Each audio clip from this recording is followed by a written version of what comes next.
You're listening to The Money Hour with your host, Tina Mitchell. Sponsored by Absolute Mortgage, a division of Pinnacle Capital Mortgage Corporation. Now, in the studio, local mortgage and finance expert, Tina Mitchell. Welcome back to the Money Hour with your host and mortgage expert, Tina Mitchell, right here at 1150 AM KKNW, the Saturday, July 16th show. I am committed to providing you knowledge needed to be successful in every area regarding your finances. Knowledge is power, and that's what you'll receive from listening to my show.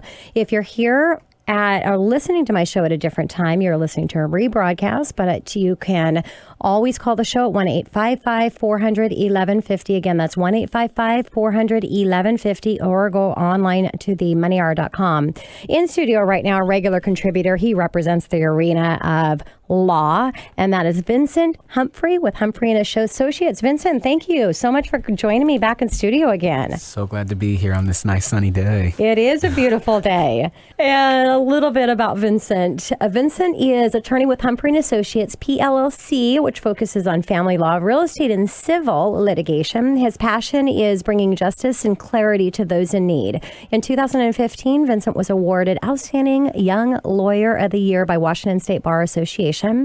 He is the only one out of over 8,000 possible attorneys to gain this honor, and that's why I have him in studio, and he represents law for us.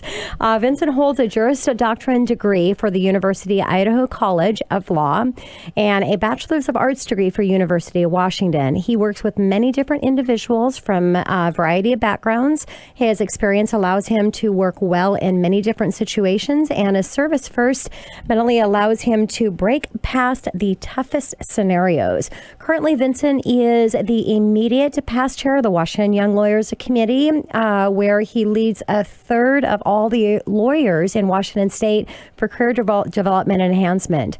Vincent participates in a variety of legal organizations in King County, where he mentors other lawyers and is interested in helping good people going through tough situations. I love that, Vincent. Good people going through tough situations. And I'm sure that we've got some listeners that are listening to the show right now that are in that situation. And I think this is just a really important conversation that we're going to be having here in regards to hiring a good family law attorney and whether it matters hiring versus trying to do it on your own.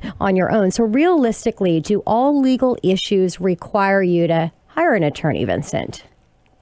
And this to me is kind of where most people start. Do I have to get an attorney? Is this something that I'm going to have to come out of pocket for? Or can I just do it on my own? And I would say, honestly, not all legal issues require an attorney. For instance, if this is a matter between you and a friend or a neighbor and it's over your bracelet, probably not worthwhile getting an attorney. But in the family law context, you would be surprised how a small issue can really blow up into something big. And it's hard to analyze on your own.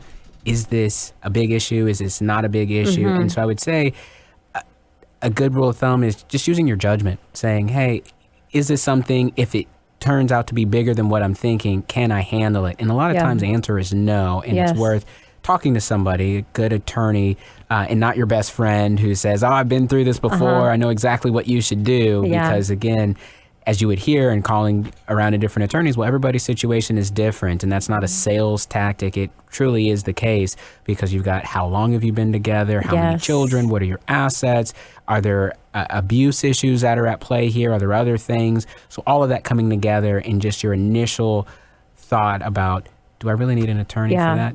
Well, Vincent, what if I have somebody listening going, you know what, I'm a really smart individual. I've got degrees and I know a lot about the law. And so is it that complicated for a family law case? Right. Or that individual that's listening that says, yeah, I've watched all of Law and Order. I've seen The Good Wife. There you go. I've watched some YouTube videos. I think I'm good to go. To that listener, I would say there's really three barriers here that a lot of people don't think about. One is the paperwork side of it. I mean, I had, even this week, multiple conversations with different people that have come into my office, and the paperwork all by itself can be daunting, right? It seems simple in its initial form of, oh, we're just going to split, go our ways, and we've got a couple kids, a dog, and, a house, maybe some money and some retirement. However, to go through the legal process to make that work here in Washington State, there are so many different forms that you need to fill out. So that's kind of one issue. Do you have the right form? Yes. And the other is, did you fill it out right? How do you know? You don't want to get to court and have the judge say, that's A, not the right form, or B, yeah, it's the right form, but you did it wrong. So that's one huge barrier right there. And that kind of leads into the second, which is just the process. Do you know the rules of the game, right? If we were to play, you name it, sport, you need to know the rules. Just watching it on TV or seeing other people play in the street doesn't mean you know the rules.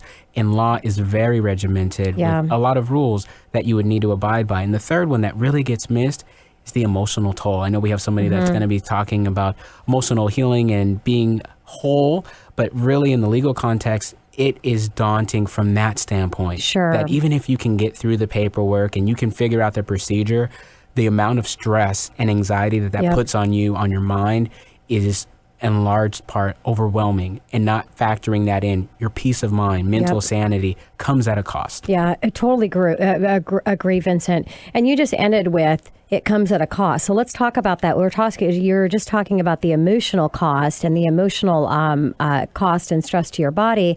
Let's talk about the financial cost. I mean, that's got to be a pretty big a risk in trying to do something yourself versus hiring an expert. You may be thinking, well, gosh, it's going to cost me all this money, but what's it going to cost if they don't do that and they try doing it on their own?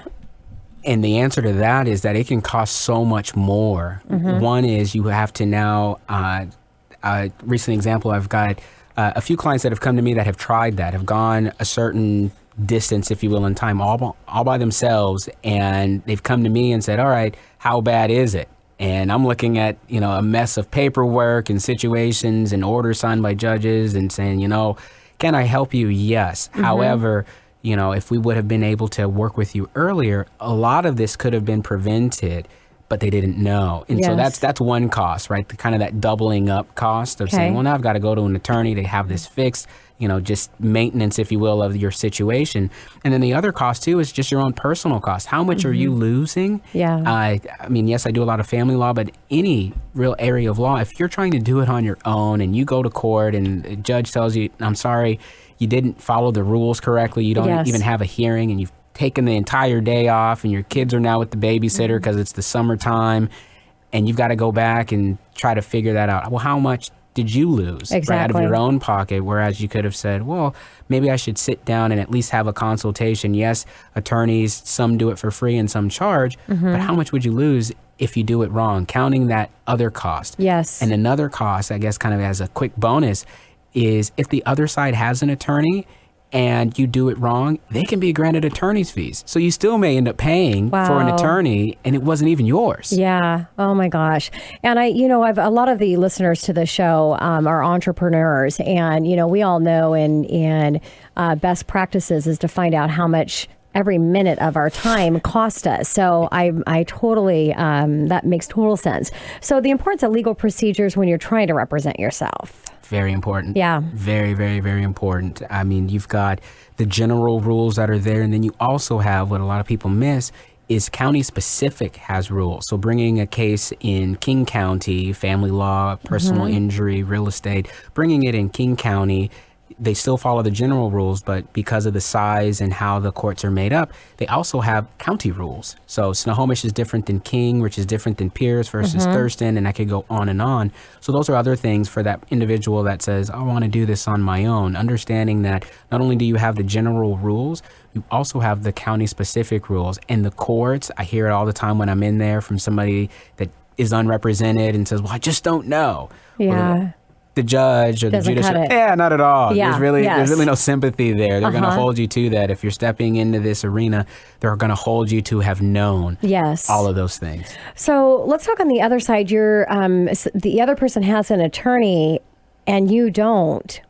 That's a big disadvantage. It can be. Okay. I would say, and as I've said on the show before, what are your outcomes and goals? To the couple that says, you know what, we've been married, it's been 6 months, we don't have a ton, my spouse is going to hire an attorney and we're just going to get this done and we agree. That's a different scenario versus we've been married for 35 plus years. It's now over and I hate the air that you breathe. And I'm going to do this on my own and the other side has an attorney. Very different scenario. And I know those are kind of on two very different ends of the spectrums, but it's good to know what it is that your outcome is. And then also the potential for this not working out the way that you're thinking. Yeah. So if you think I'm going to go into this and I'm going to be able to get it done on my own, maybe you're right.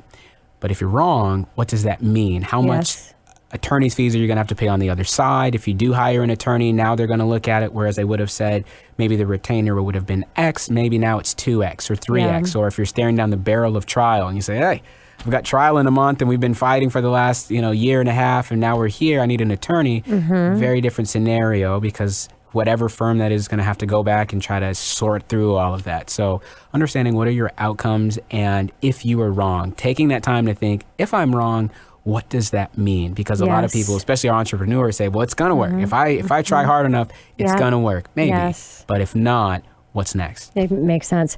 So what about the result? And, how that result, the ending result, can be different representing yourself versus hiring that expert that understands the law. Yeah. And maybe the result would be the exact same, right? We can even go that far. Maybe the result would have been the same. All right. But you don't know that, right? Yes. And that's the other thing, too, to say, okay, if I hired this attorney and I paid him or her, this firm, this amount of money, I could have gotten the same thing.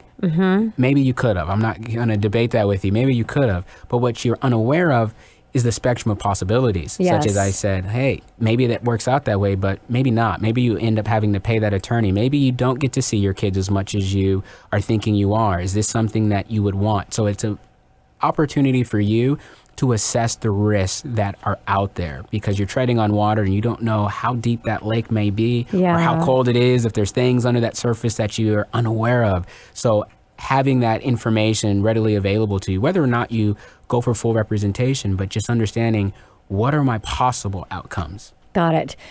So, Vincent, should you just throw in the towel when there's some really bad evidence against you?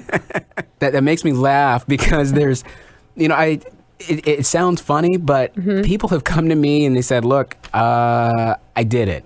I know this is attorney-client privilege, but there's some things. Guilty. Yeah, it happened. It happened. I wasn't supposed to go there. I wasn't supposed to do that. I did it. There's pictures. There's video. There's some text messages. I lost my cool, or I just needed to vent, and I did that. Yeah. To that listener, whoever that may be, I would say it may not be as bad as you think, because that's when those legal rules come in. It may be possible to keep that outside of the courtroom, as maybe it's not relevant, and that's where you get those objections and things that can come in to keep that out. So I would say, don't throw in the towel. Just own up to that. Tell your attorney. Get an attorney and say, hey, look, I've got a hearing coming up. Judge said I wasn't supposed to do it. I did it.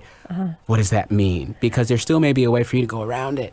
I think that's just a perfect way to take us to commercial, Vincent, because I talked about credit today. If you paid your bills late, you paid your bills late. That doesn't mean that is going to be damaging to your score, because how that's getting reported on the credit report. I also say, if you get a speeding ticket and you're speeding.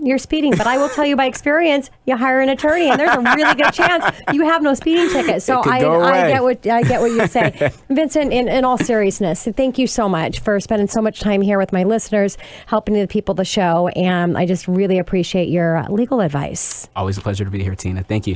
Coming up next on the Money Hour, how can downsizing your personal belongings benefit others? Well, we've got Jennifer Black back in studio with Caring Transition Seattle, right here on 1150 AM KKNW after the short break.